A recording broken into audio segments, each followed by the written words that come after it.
I think we can start. What do you think? Because I don't see so many people joining now. So welcome everybody. Thank you very much for attending this Info Day. So my name is Leticia Martinez Garcia, and I work in ULB as a project coordinator. And today we are going to look into Doctoral Networks. We're going to have a welcome speech by Geoffrey Banneton, head of the PhD office of ULB. We're going to have also Ross Hanley, and he will present and explain the characteristics of doctoral networks. And I will finally present Civis and research. So what resources or do you have available in Civis to apply for at the end? And please, if you have any questions, do not hesitate to use the chat.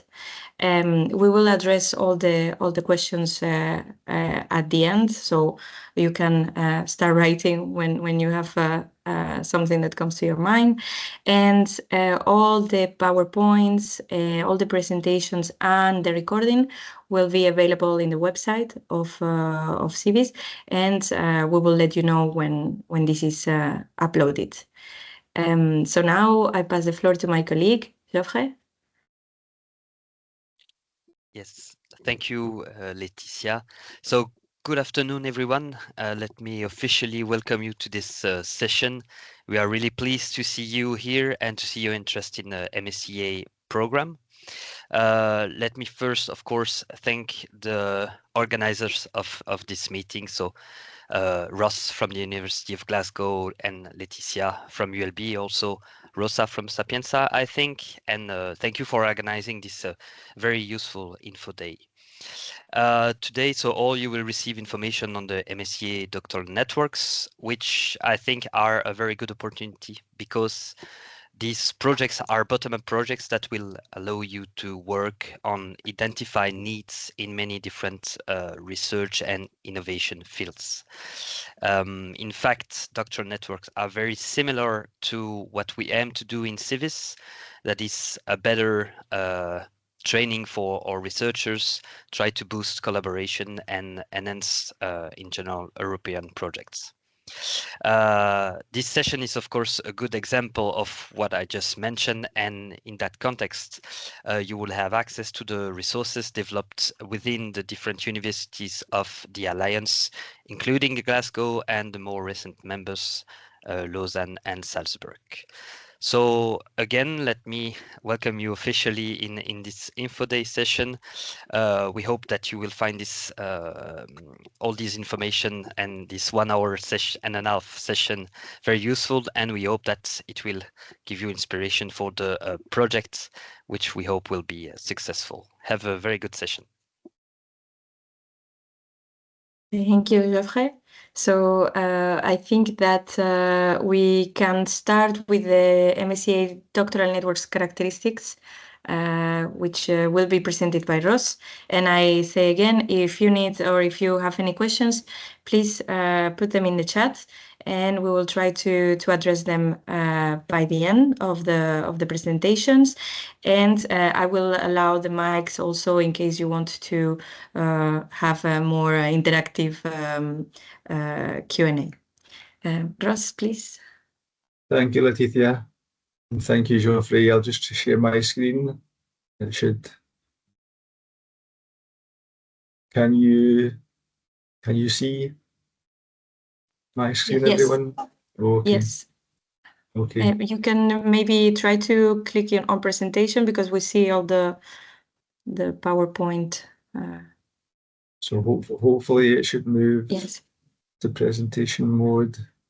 Yeah, maybe it's a bit slow. It's maybe a little bit slow. I think that's better. Yeah, that's perfect. Okay. Okay. Thank you. So what are the key characteristics of the MSCA doctoral networks? And what's the opportunity? Well, the opportunity is to recruit, host, train and supervise super talented, super ambitious PhD students from anywhere in the world into your group lab or team. And concretely, the next submission deadline opportunity is at the end of November. Some of the principles of the MSCA followed by Doctoral Networks are the bottom-up basis that Geoffrey mentioned earlier. So research in any field, any topic, any research and innovation ideas, whether it be closer to basic research or closer to market.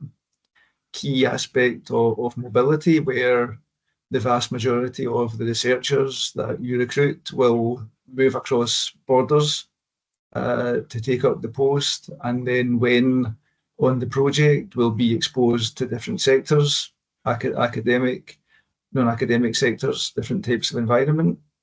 One of the key objectives of the MSCA is to enhance the skills of those working in research and innovation in Europe, and with a very strong participation of the non-academic sector in doctoral networks, and also quite an important emphasis placed on dissemination and public engagement. Doctoral networks promote international, intersectoral, and multi or interdisciplinary collaboration in doctoral level training in Europe, aiming to train highly skilled doctoral candidates and stimulate entrepreneurship, creativity, and innovation, both in Europe and beyond. So what then, more concretely, is a doctoral network? So it's a jointly designed, competitively selected, and jointly implemented PhD training scheme. So to apply for one of these, you'd partner with colleagues in Europe or beyond to jointly design a collaborative PhD training scheme. If successful, you'll hire onto the network the PhD students and implement the joint research in the project. You'll give the researchers the scientific or scholarly and the transferable skills that they need, not only to gain their PhDs, but to become future important researchers in the research area of the network. So probably now it's clear that the research is done really by the PhD students that you'll recruit onto your project, and not really by the PIs who will supervise, facilitate, and manage the work in the project. It's also worth mentioning that for the researchers recruited, we see an excellent salary, and this means that we have a very high standard of applicants. How do we pitch the proposal? Where I think it's a good idea to think about an area, a topic where we can see a need to train a new group of talented early career researchers who will go on to solve the important challenges, whether they be social, environmental, economic, or technological, and bring benefits, future benefits for European society, the economy, citizens, technology, or research.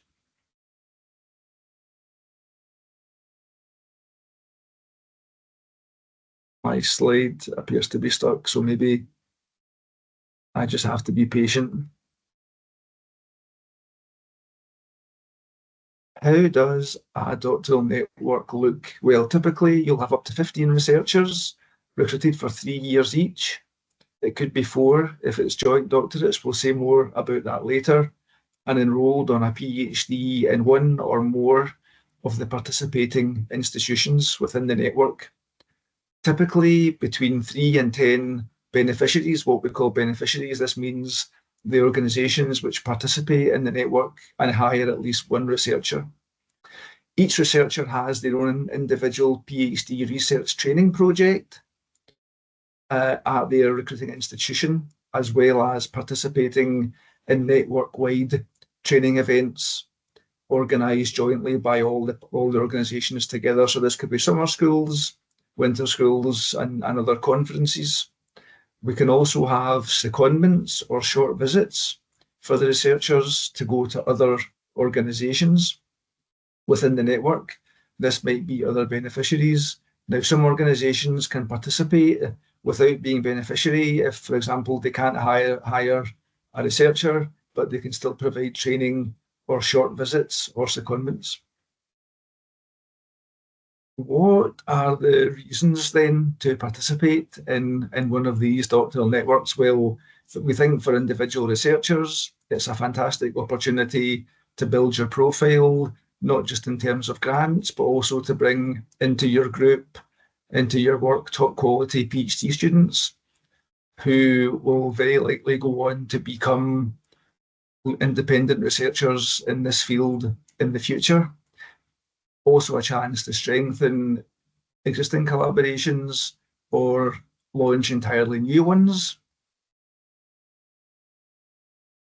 For institutions, it's an opportunity to increase the number of externally funded PhD studentships, and also again to bring those really high quality students from anywhere in the world into your institution. These could perhaps be the postdocs and permanent staff members of the future. Introduce your institution to some of the best early career minds in your fields from across Europe or beyond. Obviously, we can work across Civis and beyond to bid for one of these. So we need at least 3 institutions from 3 different European countries. Probably that this is the formal eligibility rules, but to be competitive, you probably need more. Once you have the minimum of 3, then you can continue building your network. As we said a minute ago, it's possible to participate as beneficiary or partner. Beneficiary will commit to recruiting at least 1 researcher and taking full responsibility for hosting and supervising and training them. Partners do not recruit, but could train or supervise researchers, could offer secondments, short visits, or deliver some kind of training. It's important to remember that the training is just as important, probably more important than the research. So each researcher has his or her own individual PhD research project.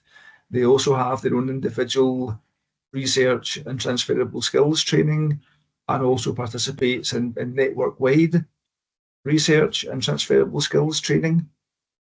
It's important to show in the proposal the detailed plan and programme of training activities for each researcher. If we go a little bit more in detail, we have 3 types of doctoral network.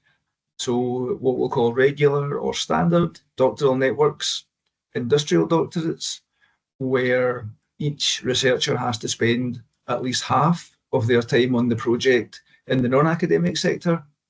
And finally, joint doctorates, where each researcher will be enrolled in a doctoral programme in 2 or perhaps more of the participating institutions. Regular networks, as we said, we need 3 organisations, each from a different EU member state or country which is associated to Horizon Europe. We enrol the candidates in a doctoral programme and a joint research project. Usually here we need more than 3 organisations to be competitive. And as a maximum, we can have 15 researchers working for 3 years each on the project. Industrial doctorates share some commonalities with the other types. What sets them apart is the need for a beneficiary from outside of the non-academic sector and the mandatory time spent in the non-academic sector for each researcher recruited on the project. Here again, we can have up to 15 researchers. Now, despite the word industrial, it really means non-academic. It doesn't have to be an industrial organisation as such. I think it's fair to say that it could be any organisation from outside of the non-academic sector. Joint doctorates, again, we have some commonalities. So we need at least 3 organisations entitled to award doctoral degrees. Now, these go further than the other options by creating a joint doctoral programme where each researcher is enrolled on a doctorate in 2 or more of the organisations participating in the project. And as you can see on the slide, there's a recommendation to go for somewhere between 4 and 8 beneficiaries. One of the ambitions here on the part of the EU is to give rise to lasting, long-term and structural cooperation between European universities in doctoral level education.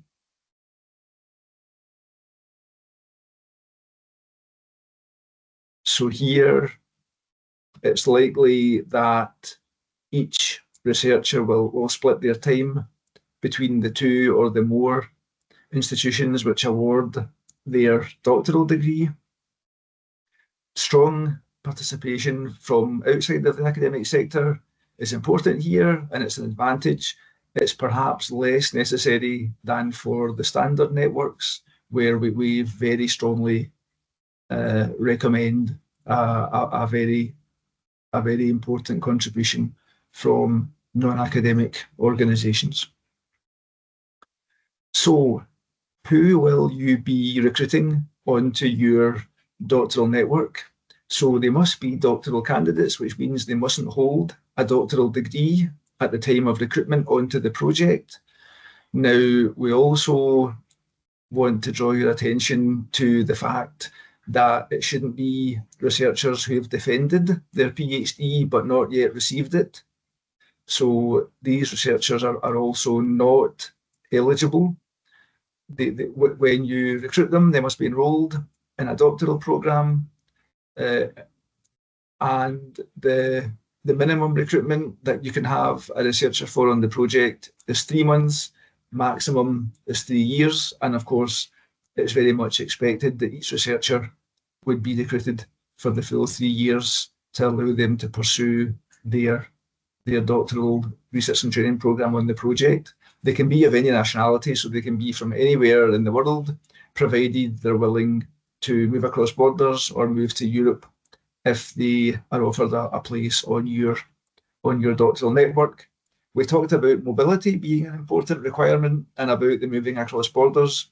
So before the recruitment, the researchers should not have been studying, living or working in the country of the recruiting organisation for more than 12 months in the 3 years before their recruitment. And that maybe sounds complicated, but obviously the grant offices in all of our institutions are very experienced and can keep you right. If you have any detailed questions, then you can come to us and we will answer them for you.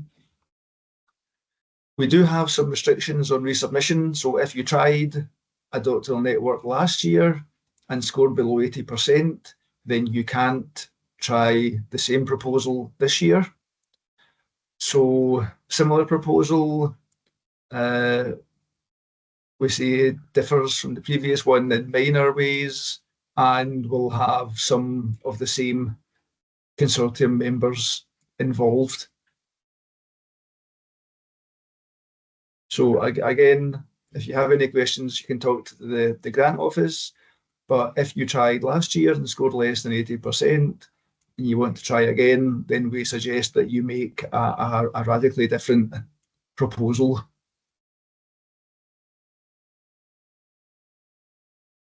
In terms of the overview, so it's worth mentioning as well that there's one call per year, every year up to and including 2027 and likely beyond, but at least up until 27. So even if this isn't the year for you to apply, you should bear in mind that there is the opportunity every year. So the call has opened. The submission deadline is 27th of November, 5 p.m. Brussels. Obviously, if you're in the UK, if you're in Glasgow, that's 4 p.m. Glasgow. The evaluation is in December 24 to March 25. We'd expect to find out if you've been successful in April 25, possibly sign your grant with the EU in July. And if you're one of the lucky ones who gets this far, you could perhaps begin your project in September 2025. Here are some further information sources on Doctoral Networks. So you have the links here, the guide for applicants, the call page, some further information on the European Commission pages, some detailed information on how to apply, and the MSCA work programme, which contains details of all the calls and opportunities funded under the MSCA, so Doctoral Networks and the other types of MSCA projects too. Thank you very much for your attention. If there's any questions, we'll try our best to answer them now. Thank you, Ross. Yes, we have a couple of questions in the chat, but I'll just go forward with my presentation, and at the end we will try to clarify any other doubt that you may have. Okay. Can you see my screen? I guess so. Yes. I see the. Okay, thanks. So, well, I'm Leticia Martinez Garcia, as I said before. I'm a project coordinator in the ULB Research Department, and I am more concretely in the European Grant Office. And today I will talk about the Civis research infrastructure, the objectives that we have, the working groups and the platform. So you have a bit of an overview of what kind of support and resources you can expect from us. For those of you who do not know Civis, Civis is an European alliance funded by the Erasmus Plus program, and it is integrated by 11 universities that you see here. So Aix-Marseille Université, University of Athens, University of Bucharest, Université Libre de Bruxelles, Universidad Autónoma de Madrid, Sapienza, Università di Roma, Stockholm, University Tübingen, University of Glasgow. We have also University of Lausanne and the University of Salzburg. So what are our objectives in terms of research? We want to promote inter-university research that can impact the societal challenges of this century, like very similar to what the Commission is doing. We want to strengthen the interaction and the co-creation of knowledge, and we want to boost skills between researchers, academics, and citizens, business, etc.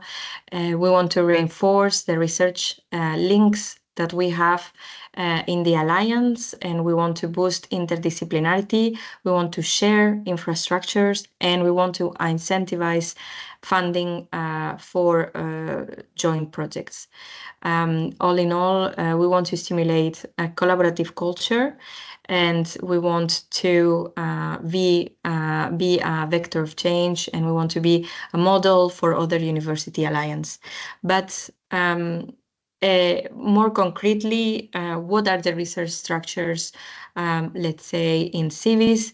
Civis is organized in around 5 main challenges that, as I said before, look very much similar to the European Commission one. Sorry. So we have 5 challenges. We have health, climate, environment, and energy, digital technological transformation, cities, territories, and mobilities, society, culture, and heritage. So what does it mean? It means that we have hubs. We have hubs in health, in climate and environment, in the 5 challenges that you see here. And in these hubs are integrated or are organized through different professors and different networks. So let's say that some professors from the 11 universities that I mentioned before may be in a hub related to health because their research is related to health or is interdisciplinarity, and there is a component that it has to do with health. There are professors from all the universities also for climate, environment, and energy. And their main purpose is to collaborate and to organize educational programs. It can be masters, it can be joint degrees, and ultimately it can also be, for example, the MSCA Doctoral Networks that we're talking about today. We want to encourage research collaboration, and we want them to work around these topics, let's say. So hubs are more related to education and more related to research. The open labs are more related to local engagement. They are also, of course, related to research, but they try to encourage participatory research. They are trying to share platforms for better collaboration. They are trying to engage with the regions, with local challenges. Related to the Civis research working groups, we have several working groups that are working in ARNI. So, for example, we have the Civis Research Council. All our vice rectors and head of research offices are in this group, in the Civis Research Council, and their main task is to set up a framework and a strategy for research and innovation in the Civis Alliance. Then within Civis as well, there is one work package that is working in the doctoral education offer. So they want to share and develop opportunities for early career researchers. They want to design and support the development of shared doctoral programs that I think it's very relevant for today's Infoday. They want to encourage multiple doctoral degrees and joint doctoral programs. And ultimately, they also want to enhance soft skills for early stage researchers.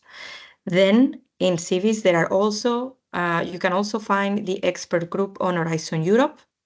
So Rosa and myself are part of this group, and our main task is to give information about Horizon Europe calls, such as today, the MSCA Doctoral Networks, and a couple of weeks ago, the MSCA Postdoctoral Fellowships.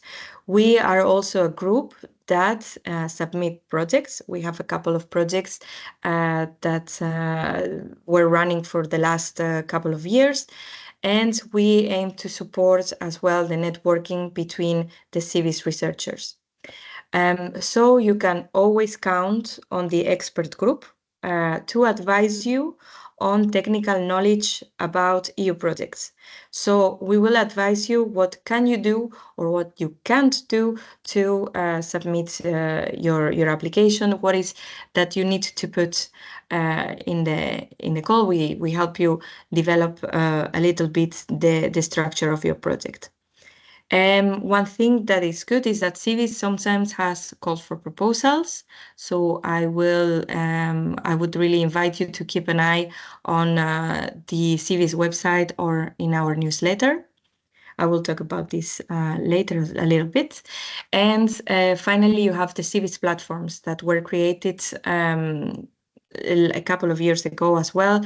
And we decided to collect the research groups within all Civis universities. So there is two platforms, the research group one and infrastructure one. And here you can find the research group of Civis. You can find them by discipline. You can find them by location. There is all this information that it's very easy to find in these two structures, in these two platforms, sorry.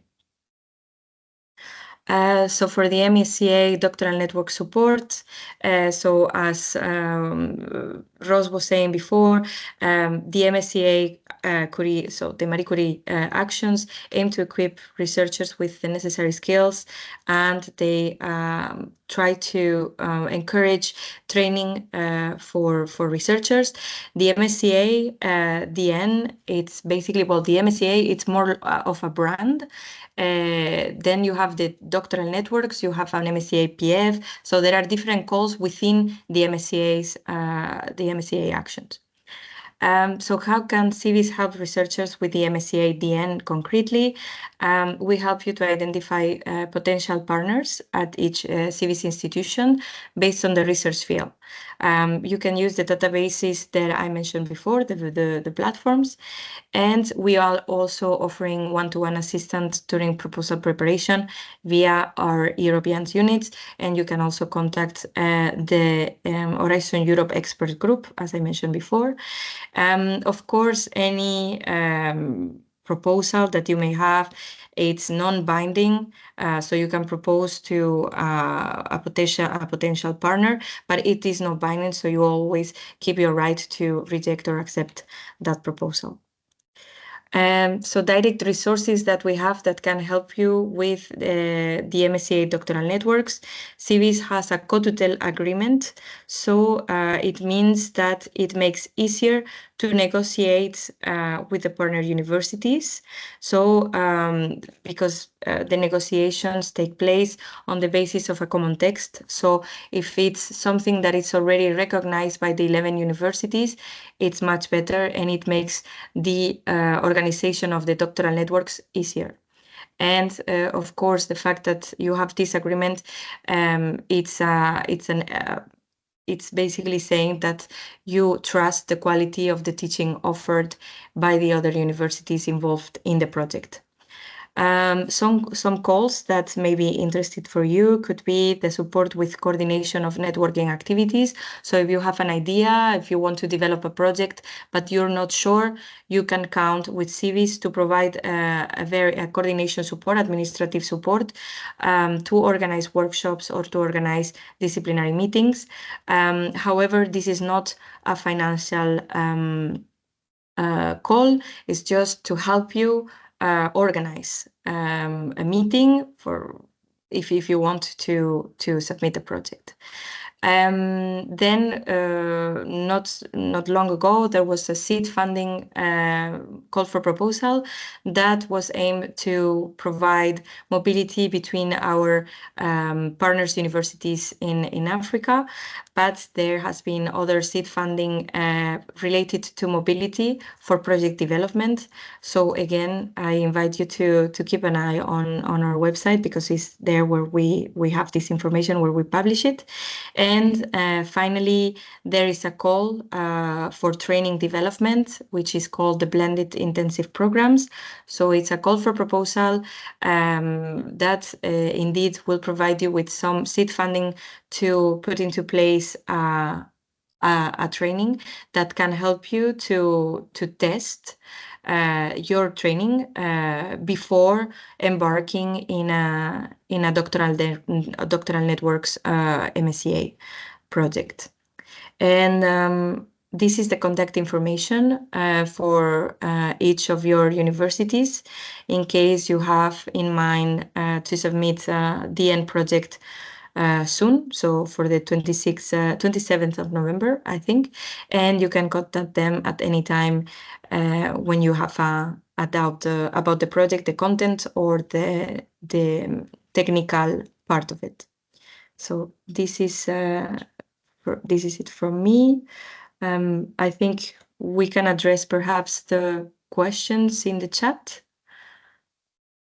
Let's see. Okay. Oh, there's not so many. So there is one. So I can apply for the program if I have successfully defended my research proposal and I have approval from my university. It feels like it is a PhD candidate asking. Is that so? Yes, I think it's good if we clarify who can apply for a doctoral network and how it works then for the doctoral candidates. I don't know if Russ wants, or if you want me to explain. I would be happy to start off, Rosa, and then you can come in if there's something to add. So I think how to know if you can apply for a position as a PhD researcher on a doctoral network. I think this is this is the question. So you mustn't have a PhD already, and you mustn't have already defended your thesis, even if you don't actually have the title of doctor, if that makes sense. I think this is very much the spirit of the scheme. So it shouldn't be someone, I think as well, it shouldn't be someone who's done maybe half of a PhD program already, although there's no formal rule against this. So I think let's say to be safe, you mustn't have a PhD already, and you mustn't have successfully defended your thesis. Anyone else could apply, although again, I think it's worth bearing in mind if you've done 2 years of a PhD already, then formally speaking, you may apply, but it's perhaps not exactly in the spirit of the rules, but it's also probably not breaking the rules.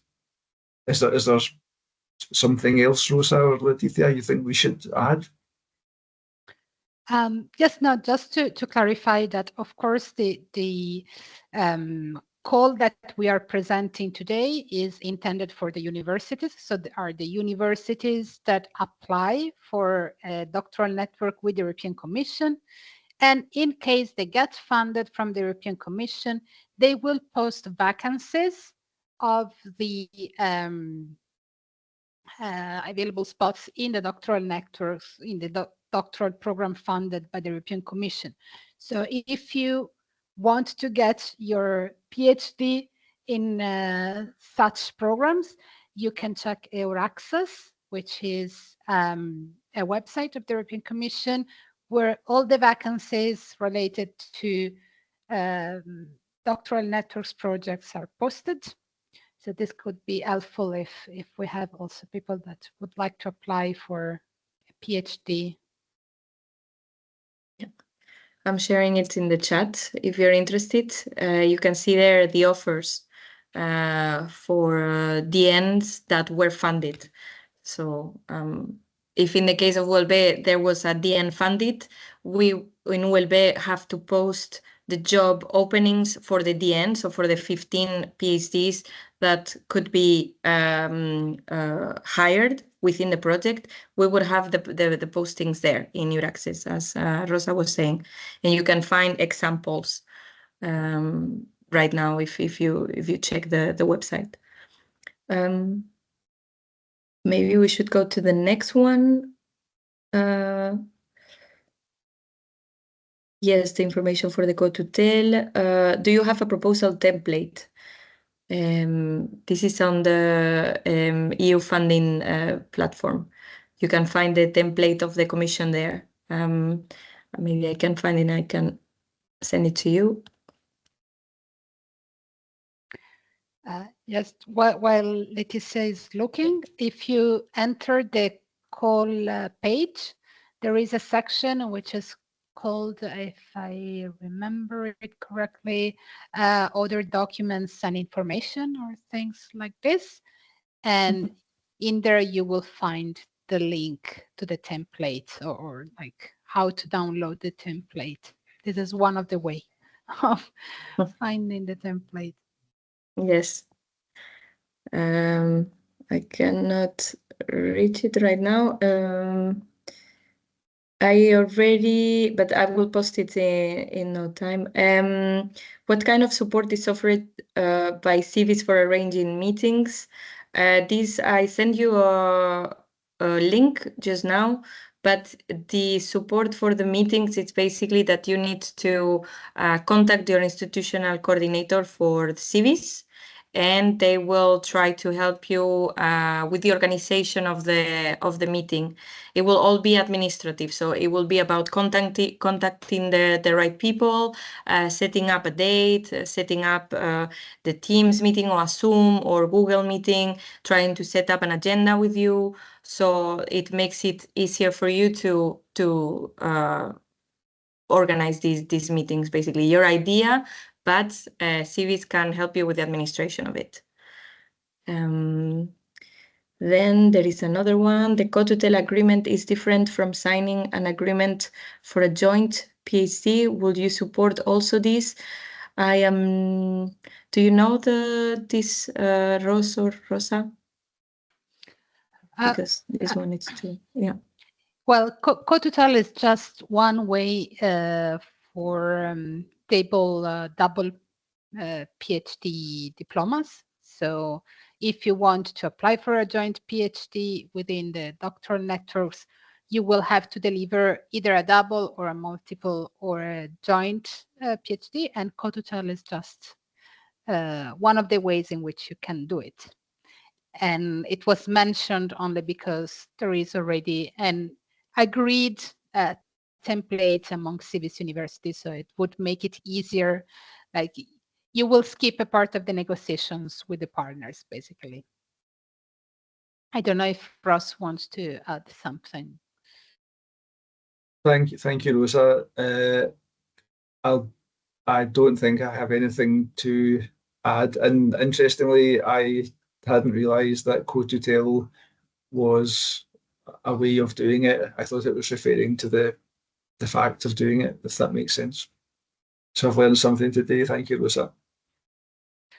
Yes, great. Yes, it's possible. So it's a good way to do it. Yes, I'm sharing now the template. This, you can find it at the end of the website in the section documents. So you have there the last template. You can see that it says standard application form. So you can download it and read it and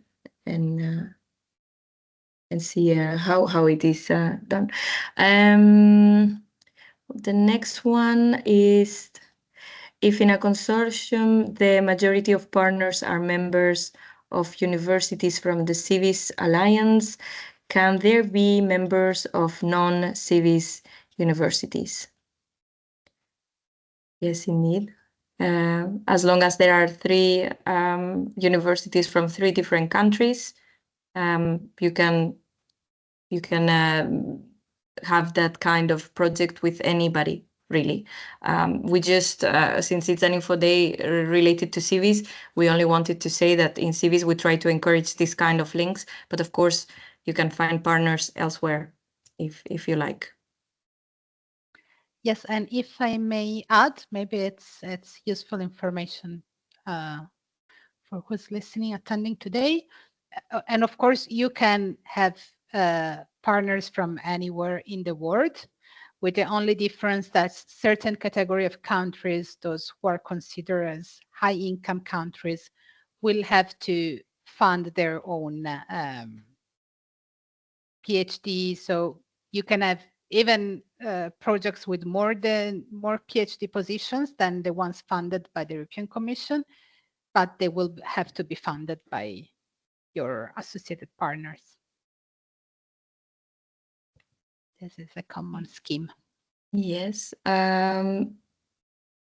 So for the next question, do you have the evaluation sheets that evaluators use to review the project? Well, there is an evaluation form, but yes, exactly. You will have some ideas of how the evaluation is carried out through the evaluation form, which is again available on the call page. So if you look in the call page, there is an evaluation.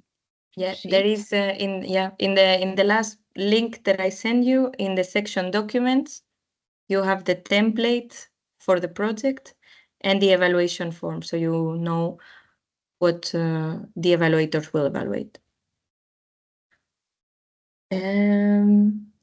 Yes, we will send the recording and the PPTs, and yes.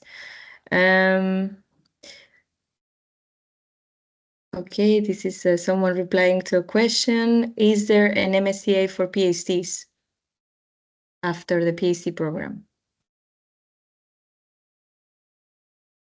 Precisely. Who wants to answer that? Yeah, Ross, yes. please. Yes, there is. So I think one of the other important types of MSCA project is the postdoctoral fellowships. So these are for researchers who have had their PhD for up to 8 years. So if you've had if you have a PhD and you've had it for and you will have had it for 8 years or less by the submission deadline, then you can apply for one of these. And as you say, it's similar to Doctoral Networks, but for those who already have a PhD. And we recently did, Rosa and Leticia recently did an info session on these. So that there's lots of extremely useful information there. These are also one call per year in September. So the current call is open, closing middle of September. Is there any, can we point people towards the information from the recent session? Yes. So yes. Yeah, we have it in the website. It's a bit hidden because it's embedded in the text. So you can see MSCA PF Infoday. So it's now embedded, but we want to have the actual material in the website shown. But for the moment, you have to click on a link. The next question is, the institutions involved in the network proposal have to be all Civis members. In the network proposal, you mean to be held for the networking, as I said, for the administration of the meetings? If it's so, I think they have to be at least 3 members of Civis universities, if I'm correct. I don't think there is a problem if someone else joined that meeting, but for us, it will be more difficult to reach the other universities as we don't have such a network, but I think it wouldn't be an issue at all, if I am understanding correctly. Yes, I can send you the link to the research group. I will send it now. Where can I find the information on possible beneficiary non-EU countries? There is an annex to the work program. Maybe we can share that too, where you can find the list of middle to low income or low to middle income countries which can receive funding. And whatever is not in that list is considered as high income countries. And as I said, they will have to bring their own funding to the project. Yes, you have the list also. Yeah, sorry. Oh, do we have the list? I was going to say we could put the list. I could put the list in the chat now. Mm-hmm. If that's. Okay, so we have a question from Daniele. Perhaps you have mentioned it, and in that case, I apologize, that's fine. What role can institutions from non-EU and non-associated countries play in doctoral networks? Can they receive part of the funding according to the guidelines provided? For example, some low to middle income countries are automatically eligible for funding.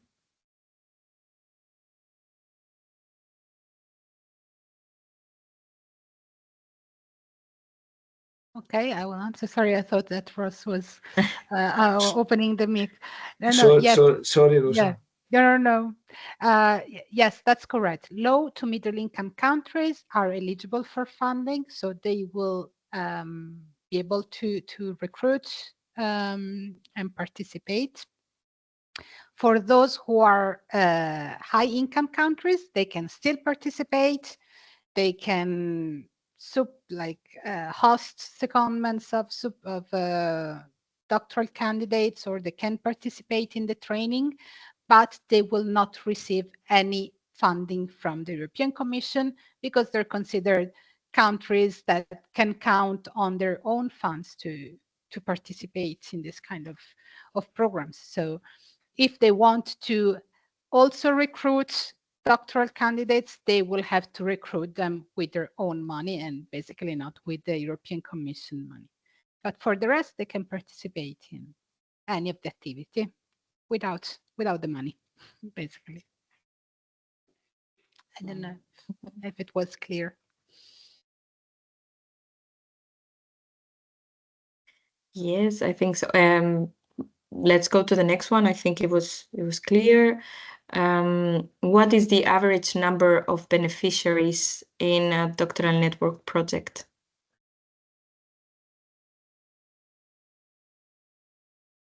I don't know. I would say, yeah. Oh, sorry, Rosa, please go on. I think in past guidelines, they were suggesting an average number of 7 to 9 at least.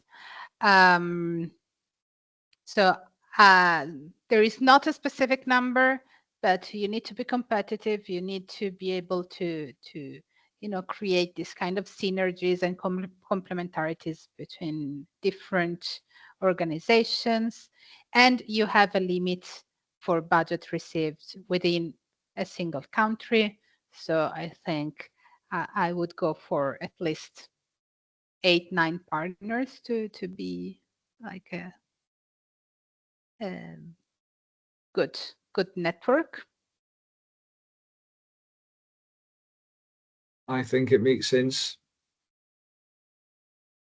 Okay, the last question, is there any support for reviewing the proposal? As I said before, you have the European grant offices at your universities, and you can count on them to guide you for the DN. Then if it's related to more Civis universities, then you also have the expert group. So we will discuss there how to make it easier for you, let's say. But you have your own grant unit in your university that probably will be willing to receive your proposal. Oh, someone is saying that there are some questions in the Q&A box. Let's see. Okay, we have 3 questions. I think we can address the 3 and then we can wrap up. So Ross said one criteria of the proposal selection is that which brings benefits to the European society. Is this correct? Yes, so it's one of the, I guess it's one of the ultimate ambitions of the EU in funding research and innovation is to fund research or innovation which holds the promise or the potential to deliver some social, economic, technical, or other benefit to Europe and European citizens. So this potential impact is something that you will consider when drafting the proposal, when putting together the concept of the proposal, thinking about how to frame the proposal, and it's maybe also linked to the advice to consider areas or topics or spaces where you can identify a clear need to train a group of talented early career scholars where they can then go on to solve the important future challenges in that space. So I hope that's a helpful answer. Rosa or Leticia, please feel free to jump in. I think that was perfect for us. Thanks. Thank you, Rosa. So there is 2 other questions. The first one is there a list of contacts for African institutions? So I I posted the link just now, so you can check there. Is there an opportunity to meet other researchers from different universities on this platform to discuss possible alignments and collaborations? We tried to put together the research groups because we thought it was easier to find what you were looking for. So indeed, you can reach to them, but there is no space in the platform to discuss there. You can always contact them. We will know because we are in CC, so we can help you if you want to develop a proposal. We will be aware, but for the moment there is not such a thing as a forum or something similar. So you will have to look for what you're looking for your research group, and then you have there the contact list. I hope that's useful. And I think there's no more questions that I'm skipping. And I think that's perfect because it's already 3. So if there are no any other question, I think we can wrap up the session. And again, saying that the presentations and the recording will be available in our website.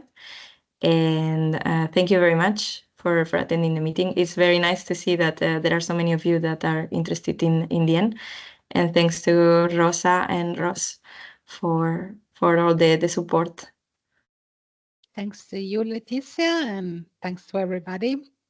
Thank you, Leticia and Rosa. Thank you both, and thanks all for joining.